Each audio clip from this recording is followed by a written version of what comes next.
Hello दोस्तों, Sushila study channel में आपका स्वागत है। लाइक, शेयर, सब्सक्राइब, कमेंट करना न भूलें। तो आज हम आपको बताने जा रहे हैं कार्योप्रिजर्वेशन के बारे में। तो कार्योप्रिजर्वेशन एक ऐसी तकनीक है जिसका उपयोग पौधों के कोशिकाओं के ऊतकों या अंगों को अल्ट्रा कम तापमान तरल नाइट्रोजन के 196 डिग्री पर तरल में आमतौर पर लंबे समय तक खाने के लिए किया जाता है। सेलेक्शन ऑफ द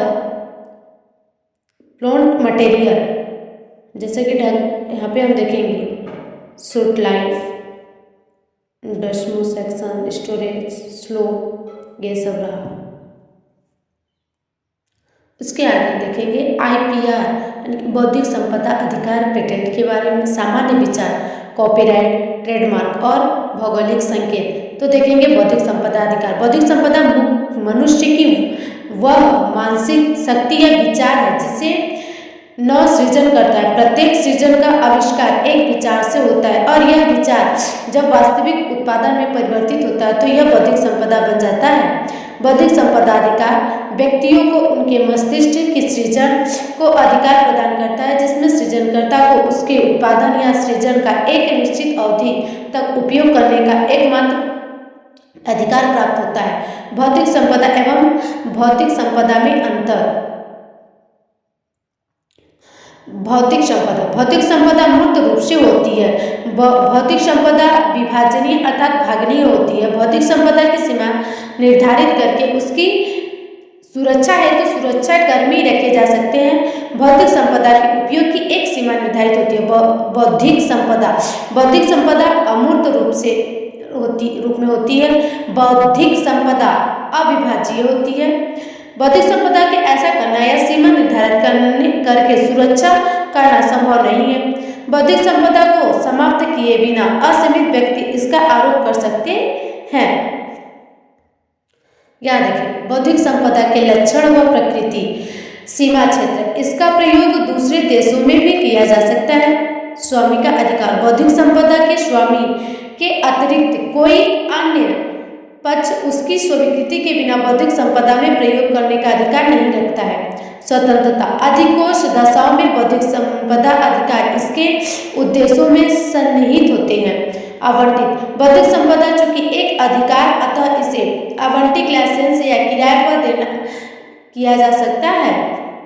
अविभाज्य, इसकी अविभाज्य प्रकृति के कारण बौद्धिक संपदा एक ऐसा संसाधन होता है जो क्षीण या समाप्त नहीं हो सकता है। कॉपीराइट के आशय कृति को नकल न कर पाने के अधिकार से होता है। ये अधिकार सृजनकर्ता द्वारा प्रदान किए जाते हैं कि वह अन्य को विषम सामग्री के अनधिकृत अधिकार उपयोग को रोक सकता है। इसका पंजीकरण करना अनिवार्य नहीं होता है, किंतु विवाद से बचने के लिए ऐसा कराना उचित रहता है। कॉपीराइट की साहित्यिक रचना, नाट्य रचना, संगीत रचना, कलात्मक रचना, चलचित्र रचना तथा ध्वनि रिकॉर्डिंग आदि आते हैं। फिर देखेंगे इसके बाद ट्रेडमार्क।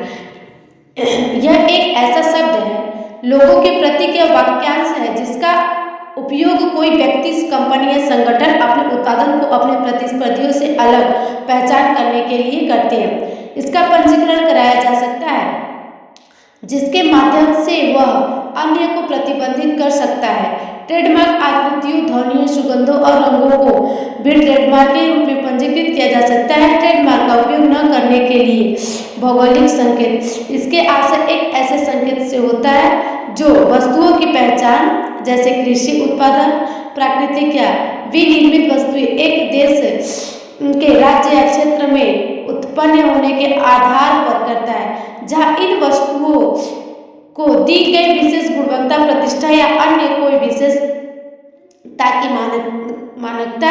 इसके लिए विशिष्ट क्षेत्र यानी कि खास विशिष्ट क्षेत्र या भौगोलिक उद्गम को अनिवार्य रूप से योगदान देती है, जिसे कोल्हापुर की चादर व चप्पल, दार्जिलिंग की चाय, शिवाकाशी के पटाखे, कोलकाता के रसगुल्ले आदि। पेटेंट बौद्धिक संपदा अधिकार होता है जो उत्पादों के ऊपर तकनीक दर्शाने वाले वैज्ञानिक आविष्कारों को संरक्षण प्रदान करता है। पेटेंट आविष्कार को बनाकर प्रयोग करने व विक्रय करने का, निर्यात करने का अधिकार प्रदान करता है। पेटेंट के लिए आवश्यक है कि नवीन होना चाहिए। पेटेंट में इतनी क्षमता होनी चाहिए कि इसका औद्योगिक अनुप्रयोग हो सके। इसका उद्देश्य यह है कि वैज्ञानिक क्षेत्रों में आविष्कारों को प्रोत्साहित देना होता है। वह पेटेंट से एक निश्चित अवधि का एकक्ष अधिकार प्राप्त हो जाता है। अवधि पश्चात यह आविष्कार सार्वजनिक संपत्ति हो जाता है। Thank you. Like, share, subscribe.